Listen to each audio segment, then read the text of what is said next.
Hello दोस्तों, कैसे हैं आप सभी। उम्मीद करता हूं आप सभी बहुत ही अच्छे होंगे। तो आज का ये वीडियो क्लास 12 के स्टूडेंटों के लिए बहुत ही इंपॉर्टेंट होने वाला है, क्योंकि आप सभी को पता है कि हेनरी का नियम बहुत ही इंपॉर्टेंट है क्लास 12 के एग्जाम के लिए। तो आज के इस वीडियो में हम हेनरी के नियम को पढ़ेंगे। और मैं सबसे पहली बात तो मैं पहले ही बता दे रहा हूं कि हेनरी का नियम और इसकी सीमाएं पढ़ेंगे और इस नियम को हम समझाकर इसी वीडियो में याद कराएंगे। रट्टा नहीं मारना है, समझकर इसी वीडियो में याद कर लेना है। और देखिए कैसे आपको याद होता है। तो इससे पहले हम जान लेते हैं। देखिए विलियन हम चैप्टर पढ़ रहे थे, चैप्टर 1, ठीक है। तो याद रखेंगे चैप्टर 1 का ये चौथा वीडियो है। ये चैप्टर 1 का चौथा भैया वीडियो नंबर, सॉरी बहुत ही ज्यादा,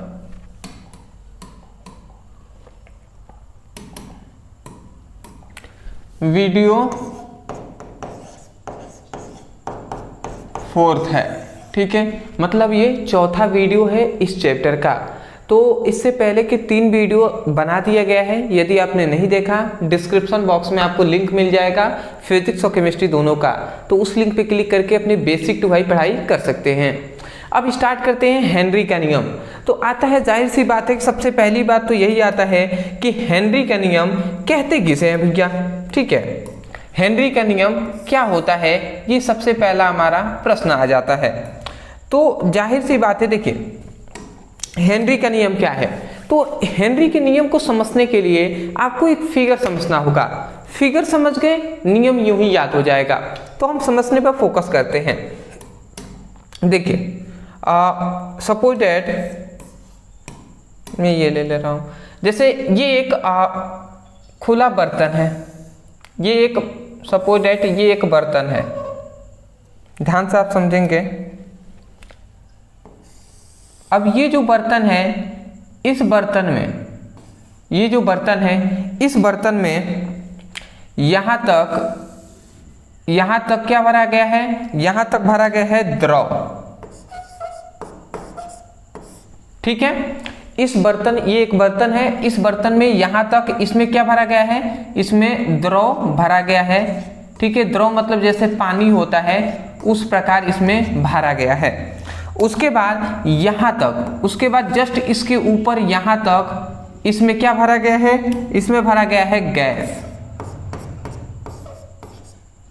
ठीक है। इसके जस्ट ऊपर गैस भरा गया है। और जस्ट इसके ऊपर ही, याद रखेंगे, जस्ट इसके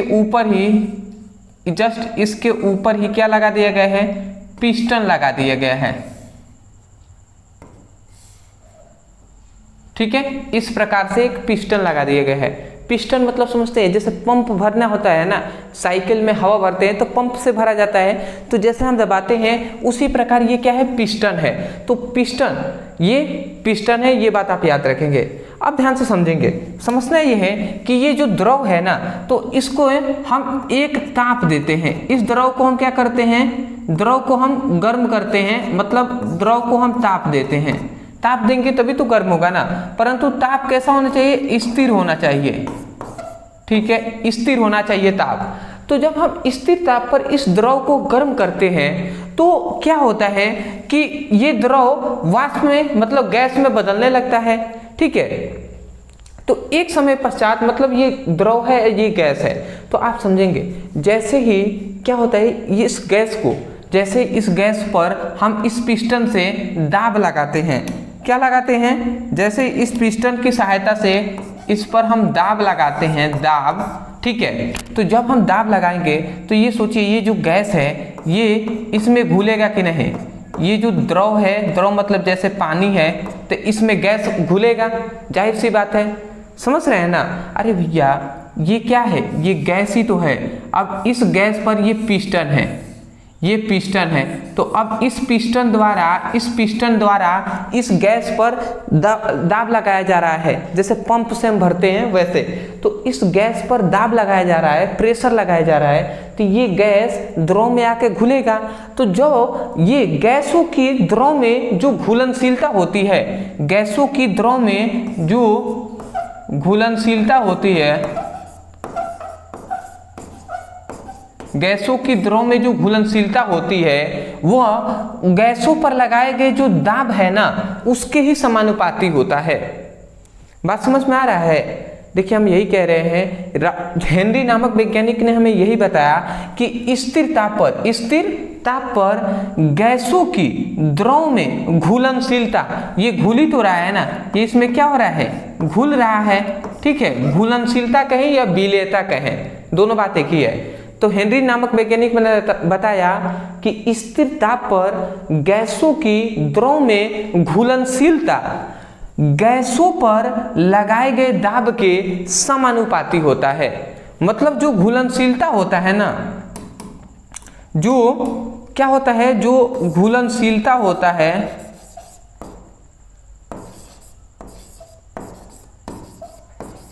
जो घुलनशीलता होता है, ये थोड़ा सा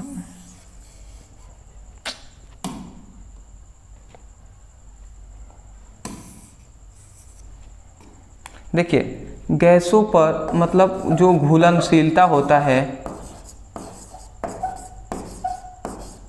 वो क्या होता है, वो गैस पर लगाए गए दाब के, गैस पर लगाए गए दाब के क्या होता है, समानुपाती होता है।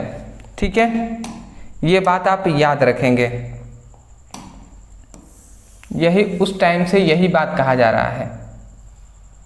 ठीक है जी, देख लीजिए यहाँ पे केवल यही बात बताया गया कि क्या बात बताया गया है, यहाँ पे कहा गया है कि स्थिर ताप पर गैसों की द्रव में घुलनशीलता गैस पर लगाए गए दाब के समानुपाती होता है। समझ में आ रहा है ना कि स्थिर ताप पर गैसों की द्रव में जो घुलनशीलता होती है, घुलनशीलता गैसों पर लगाए गए दाब के समानुपाती होता है। तो मैं आशा करता हूं कि आपको आसानी तरीके से समझ में आ गया होगा। तो अब हम इसके नियम को लिख देते हैं। ठीक है, नियम को लिख देते हैं, कोई दिक्कत तो है नहीं। तो हम लिखेंगे कि इस नियम के अनुसार, इस नियम के अनुसार स्थिर ताप पर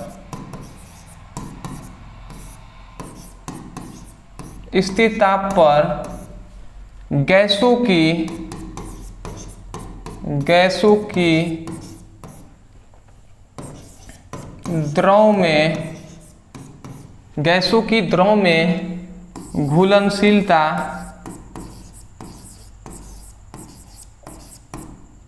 की द्रव में घुलनशीलता गैस पर लगाए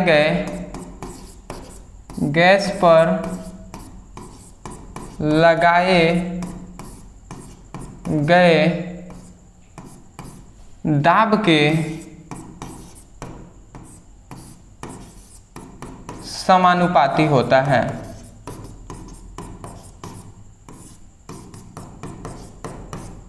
समानुपाती होता है। बात समझ में आ गया कि इस नियम के अनुसार स्थिर ताप पर गैसों की द्रव में घुलनशीलता गैस पर लगाए गए दाब के क्या होता है, समानुपाती होता है। तो मैं आशा करता हूं आप समझ गए होंगे।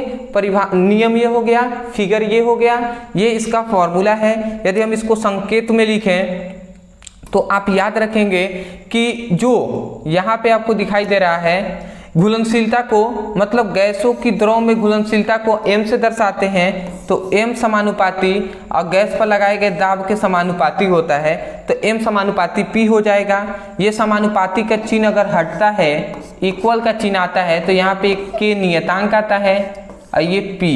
ठीक है, तो ये आपका मेन क्या हो गया, ये आपका मेन फॉर्मूला हो गया। ठीक है, जहां पर क्या है, जहां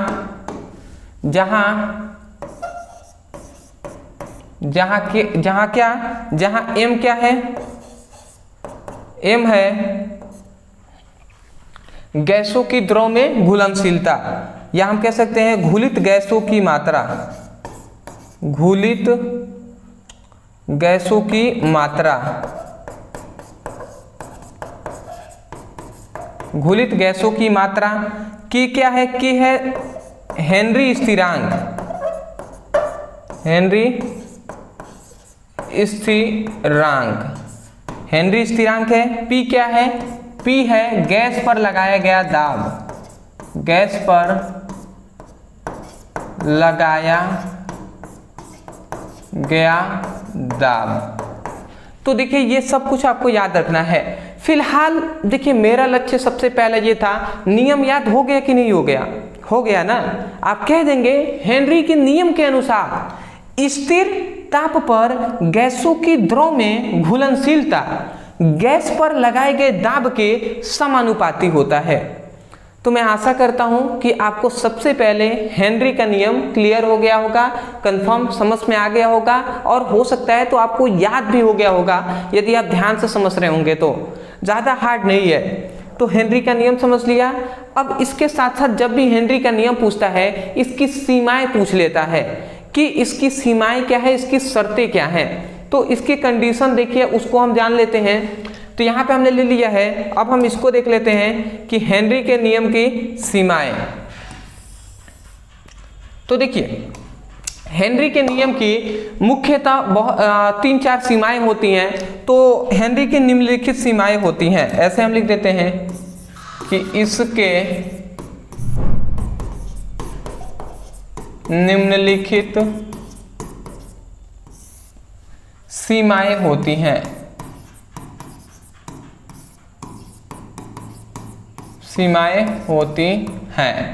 अब वो कौन कौन सी होती हैं? तो सबसे पहला हो जाएगा जो है कि जो हमने जो ये लिया था, ठीक है, यहाँ पे द्रव और गैस लिया था ना, तो यहाँ पे जो क्या होता है, ये जो बर्तन है इसका जो ताप है वो अधिक नहीं होना चाहिए, ठीक है। मतलब जो दाब है ना वो बहुत, यहाँ पे गैस पर हम जो दाब लगा रहे हैं, ठीक है, जो प्रेशर लगा रहे हैं वो बहुत अधिक नहीं होना चाहिए, ठीक है। सबसे पहली बात तो ये है कि गैस पर लगाया गया दाब बहुत अधिक नहीं होना चाहिए, बहुत अधिक नहीं होना चाहिए, ठीक है जी। तो गैस पर लगाया गया जो दाब है वो बहुत अधिक नहीं होना चाहिए। दूसरी बात, ताप, जो ताप है ताप बहुत कम नहीं होना चाहिए, बहुत कम नहीं होना चाहिए। जो ताप है ना वो बहुत कम नहीं होना चाहिए। यहाँ पे जो ताप हम दे रहे हैं वो बहुत ही कम भी नहीं होना चाहिए, और जो दाब है वो बहुत अधिक नहीं होना चाहिए। तीसरी बात ये है, कंडीशन ये है कि ये जो गैस है जो द्रव में घुल रहा है, तो गैस जो है ना वो द्रव में बहुत अधिक घुलनशील नहीं होना चाहिए, ठीक है। मतलब गैस द्रव में ज़्यादा घुलना नहीं चाहिए। अगर घुल गया तो हेनरी का नियम काम नहीं करेगा। तो हम लिख सकते हैं कि तीसरा क्या लिख सकते हैं कि गैस द्रव में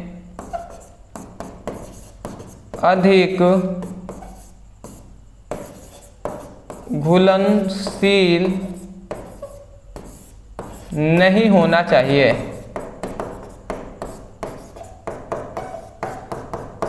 ठीक है। तो ये बात आप समझ गए। तो हेनरी के ये 3 नियम हैं। इस नियम को मतलब हेनरी के नियम की सीमाएं हैं, कमियां हैं, ये आप याद रखेंगे। तो मैं आशा करता हूं कि आपको समझ में आ गया होगा। स्क्रीनशॉट लेना चाहें तो ऐसे ले सकते हैं, ठीक है। तो ये हुआ हेनरी का नियम और हेनरी के नियम की सीमाएं। मैं आशा करता हूं दोस्तों आपको आसानी तरीके से सब कुछ समझ में आ गया होगा। मैं यही कहूँगा यदि आपको समझ में आया है तब जाकर वीडियो को लाइक कीजिएगा। चैनल पर नए होंगे तो चैनल को सब्सक्राइब कर दीजिएगा, क्योंकि आगे भी हम ऐसे ही कंटेंट आपके लिए प्रोवाइड कराते रहेंगे। और दूसरी सबसे खास बात है, यदि आप सीरियस होकर पढ़ाई करना चाहते हैं, यदि आप चाहते हैं बोर्ड एग्जाम में अच्छे नंबर से पास हो, तो डिस्क्रिप्शन बॉक्स में फिजिक्स और केमिस्ट्री दोनों का लिंक है, जाइए उस पर क्लिक कीजिए। आप बेसिक टू हाई अपने सभी टॉपिक की पढ़ाई कीजिए। तो मिलते एक नए टॉपिक के साथ, तब तक के लिए धन्यवाद।